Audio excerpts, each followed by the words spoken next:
Welcome to InPadiham. I'm David Hines and we're here in Padiham at our Westlands House Studio here in Worley Road. Our guest today is Town Centre Manager Tony Fitzgerald. Tony was appointed in May 2012 to assist in the development of Padiham Town Centre. This was following an agreement with Tesco for funding to explore ways to ensure that all town centre businesses benefit from the expected increase in customer visits to the town. Hi Tony, welcome to InPadiham. Thanks for coming in today. Tell us about your brief. I'm here to work with the businesses to make sure that the fact that a big national retailer is coming into a town which up to this point is predominantly small independent businesses, talking over 80%, so that a positive benefit is shared amongst all those businesses. So there's a big opportunity, and it's my brief really to make sure that opportunity is maximised and spread amongst the small businesses, and put Padiham on the map as a place that's interesting to come to, not just to do your main food shopping at this new supermarket, but a place to also get out of your car when you come to do your shopping and get the flavour of this kind of niche type of market town that is very, very popular and attractive. So the main issue for people is how you can support this effort of returning the vibrance to Padiham. What really is your role in that? There's a lot said about how towns are becoming clone-like and very similar. I can act as a facilitator to make things happen or to get the right people around the table. So the fact that we've got an organised town centre partnership, it can demonstrate the viewpoint of the business community. Perhaps an example I could give is in a town centre partnership, I had a business community who were very keen to drive forward free parking to get Sunday trading working, but there was a conflict there between that aspect of the business point of view and the local authorities' point of view, which was generating revenue from car parking. But part of my role was I was able to put the two sides together, and the business argument won out that it was very, very beneficial to the town and the community to have that extra day of trading, which really became the second most commercially viable day of the week. If there is an opinion that the businesses have and they need to bring that forward, that's a real central role of a town centre manager, to be that single point of contact. Okay. We understand that funding was made available under the so-called 106 agreement as part of the planning deal with Tesco. So, how much, when, and how will it be used? In total, around about 100,000, so 50,000 a year over a 2-year life of a project. So some of that is funding my position, but some of it is also to help develop the initiative. So those important things we need to put together to create a consensus of small businesses, to create a good growing partnership with Tesco's. There's no us and them here. The idea really is that Tesco's bring their national expertise in, work with small businesses. We're talking about mentoring schemes, support for the businesses that are already there. Okay, so about £100,000 then? Approximately, yeah. Okay. So, what other funding would be available for the town centre development? Obviously, David, we're in quite austere times, so it's difficult to, there aren't big pots of money. Local authorities are very strapped for cash at the moment. So I think we need to be quite inventive about how we go about creating more funding. But opportunities are definitely there, and there are good examples across the UK. Fundamentally, if a set of businesses work together very well to develop a town centre, they can demonstrate clear engagement with the community, and they're delivering a town centre offer that is right and relevant for the community, and people beyond that local community want to come and visit, then if an idea is good enough, you'll find the money one way or another. That's where we then look at various funding pots. So the national lotteries, one obvious example. There are various national regeneration schemes, not as many as there used to be, but there's still some pots of money out there. Is Padiham Town Council directly involved in the work? It is. I mean, it's a key stakeholder in how Padiham Town Centre works, and you know, the town council has a very, very definite role, and things like that community engagement that we're talking about. When you've got local town councillors who've got constituents, then we've got an ideal way of starting to engage with members of the community. The other thing as well is with the town council has kind of a funding that supports an administrative function, which is a town clerk. Looking at other small market towns around, the town clerk has been quite instrumental in grant chasing, if you like, and finding out where funding opportunities are and how to make the small budget that a town council has go even further. What is the Town Centre Partnership? The Town Centre Partnership is a place where all the stakeholders within the town can come together. So I mean, it is predominantly businesses, and as I've said before, it's predominantly small independent businesses. But it's a place where every voice counts. So it's, I think stakeholders is probably a good way of putting it. So that would include people like the churches together, the local authority at the town council level, also the borough council level and county level, who all service various activities in the town centre. And every aspect that you can think of how a town centre works. So even things like security, it's not just daytime, it's nighttime. So the people from the nighttime economy, the pubs, the police who look after security, the people who clean the streets, that comes under the local authority bit of it.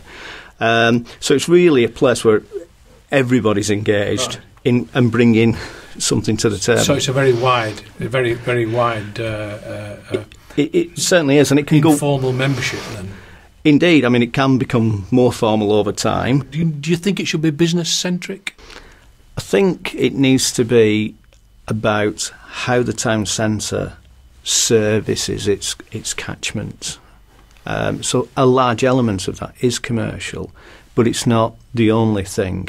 What are town centres about historically? Well, they're the kind of place where people don't just go to buy things or shop or whatever. They're also the place where you meet and greet. You go to church. You get on or off a bus, so it can be a transport interchange. You'll drive through it. You know, all kinds of activities. You go to the doctors or the dentist. So when it doesn't take a lot of thinking to kind of pick up that it's more than just shopping. So, you mentioned a plan. Do you have a plan? Tell us a bit about it. Okay, there is a plan. I've drafted an action plan. What I've done is initially an information gathering exercise. So I've looked at where we've been to get to here, certainly over the last few years. It's kind of lost its key role that a town centre should have, which is the place where people come and do the main weekly shopping, and it become what's known as a top-up shopping destination. So I'm looking at a plan to get from where we are, Padiham as a kind of top-up centre, to get it to a proper performing centre and to have its own identity. So we need to look at what are the main problems, and I think there is a list. I mean, empty shops is one of the main ones. So upfront part of the plan is how are we going to deal with that.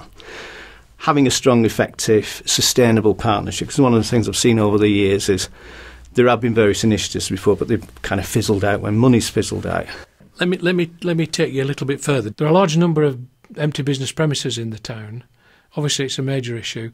Is there anything in the plan that could bring these back into use? We counted 30-some shop fronts or business fronts with nothing in them, and it did include the odd pub or two, but certainly, you know, what's in the plan to bring those back into use? There's some very specific things. As I can help to work as a mediator, intermediary, if you like, between landlords and potential tenants. So just the fact that my role now exists, I'm already getting, on average, about one inquiry a week from potential businesses saying, you know, heard about Padiham, I'm looking for some premises, what's on offer.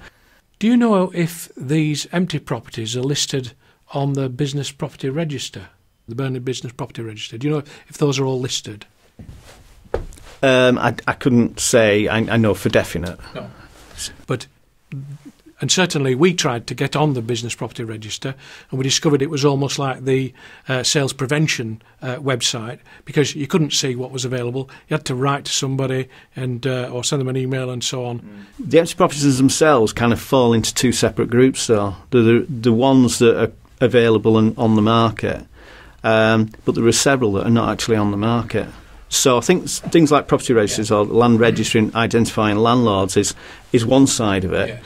And actively marketing to people who we know want to come to Padiham and working with agents with property on the market is the other side. So there's two things going on here. Okay.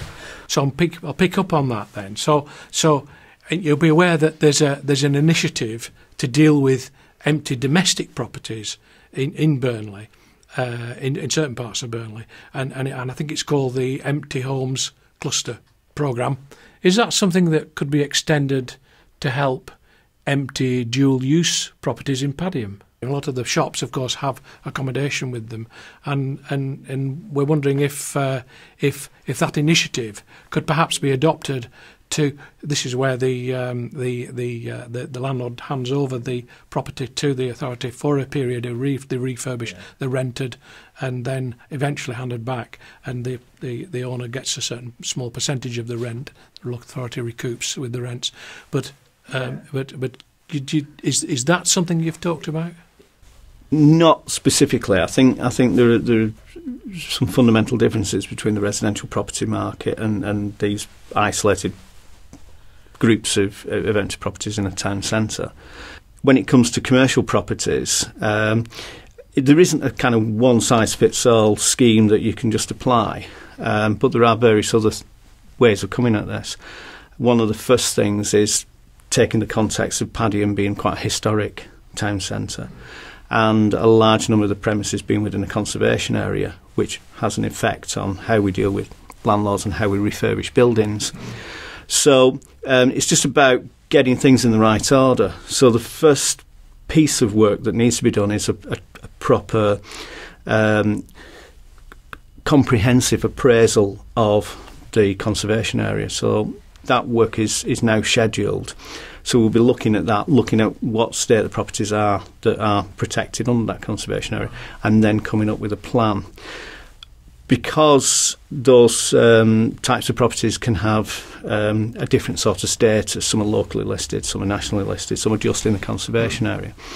There are other grant-type sources, but you need an appraisal first of all to then take that forward. So it's not straightforward. It's not straightforward, but once we've done that, we can talk to other agencies, people like English Heritage, put a plan together within the council and look at existing powers. Right. And then start to take that forward. So we've started the wheels in motion, but we're a bit off getting to... And I've no doubt that with the domestic scheme you were talking about, a similar exercise had to go in place before something was... Just widening the scope a little bit, just looking at the wider context. Does your brief extend to the wider economic picture in the area? I'm thinking about employment and the direct effect that could have on the high street. Well, obviously so. As I say, as a commercial hub, then there's a real positive relationship here. So we'd be very supportive of, as a town centre, of any activity that's going to, lift the spending power of Padiham as a destination. Well, following on from that then, the closing of the Potterton Factory in 2007 actually lost 500 jobs right in the centre of Padiham. I'm wondering what efforts are being made to bring that facility back into use, into being an employer right in the middle of the town. All I would say is the feeling I'm getting is nothing's ruled out, nothing's ruled in. Right. It's a matter of fresh eyes, just as I'm starting to look at the town centre with fresh eyes. Okay. But you don't know anything about the Potterton Factory at the moment? I no. Okay. Well, let's move on from there then. Now, there's also, of course, the redevelopment of the existing Hepworth Pulver site in Padiham that'll create about 1,600 jobs. The new access to that site being called Burnley Bridge, and the access will be directly from the M65 motorway. Now, do you know if the two existing entrances to the site, and one is less than a mile from Padiham town centre, are actually going to be maintained? Simple answer is I don't. I have no idea at all. Okay. Do you think the Padiham High Street would be adversely affected if this entrance was closed? There is a clear determination to have joined up thinking, and so if it's possible to free a site up with 1,600 jobs and make that a benefit to the work I'm doing in the town centre, I have every confidence the council and the politicians will be looking at making that happen. It'll make a huge difference. 1,600 jobs there, 400 at Park. So 2,000 jobs. 2,000 jobs in a town of 11,000 people. That's going to make a hell of a difference to the economic vibrance of the town centre, Tesco or no Tesco. It's a very positive possibility, and it's our job to turn that possibility Well, it's into more than a reality. possibility, because 1,600 jobs are actually going to be created on that site. It's got the grant funding, it's going, it's moving, it's going to happen. It will happen. Well, the possibility. Question is, will those people come into Padiham? That's the possibility I'm talking about, and it's our job to make that happen. And I think you, as the town centre manager, was damn sure they come into Padiham, because it's absolutely in the interests of all the Padiham town centre that those people have access and come in. That's the point that I'm making. How do you feel about that? Again, I don't know enough in detail about the specific scheme, but in principle, those number of jobs, that amount of economic opportunity for a town centre like Padiham. Okay, so you would, as town centre manager, support every effort to make sure that that site remained connected to Padiham town centre? I couldn't. Again, you're avoiding me. Come on, tell me. I may well be avoiding you, but as I say, I'm stepping somewhat outside my brief to kind of comment on that, I would say. The other entrance, of course, is very close to the local rail station. So given the Todmorden Curve reinstatement, that'll give us a new fast rail link to Manchester. How do you plan to capitalise on this for the High Street? I'm thinking of people like places like Ilkley that have a good connection into Leeds, a very vibrant place, and so on. And so I'm wanting to know, how do you plan to capitalise on that prospect? I think really to be part of these are exciting opportunities, obviously, and I think it's about Padiham's relationship with the wider Burnley borough. Just as you mentioned, Ilkley and Leeds. So we've got to get that right, because obviously the main driver of this is to get, that opportunity to get people coming from Manchester into Burnley. That's where then the transport connections are really important to us, to get them from Burnley then and make sure that Padiham's part of that overall offer. So any discussions there I would want to be involved in. And I think it's absolutely crucial. And it's very important the way that we look at other parts of the country where they've got success stories, like a relationship between a main hub and some of the satellite market towns. And it's emerging now that Burnley Padiham is coming into that kind of bracket. So I think we've got to manage that. And there are some really good examples out there about how to do it positively. Okay. Tony, can the business people, can they depend upon you? Absolutely. I run a business myself. I understand the frustrations that particularly small businesses have, particularly as a lone voice trying to deal with large organisations and local authorities and all the rest of it. They can depend on me, because I see those small businesses, those small shops, they're the lifeblood of Padiham Town Centre. Tony Fitzgerald, thank you very much. That has been InPadiham. I'm David Hines.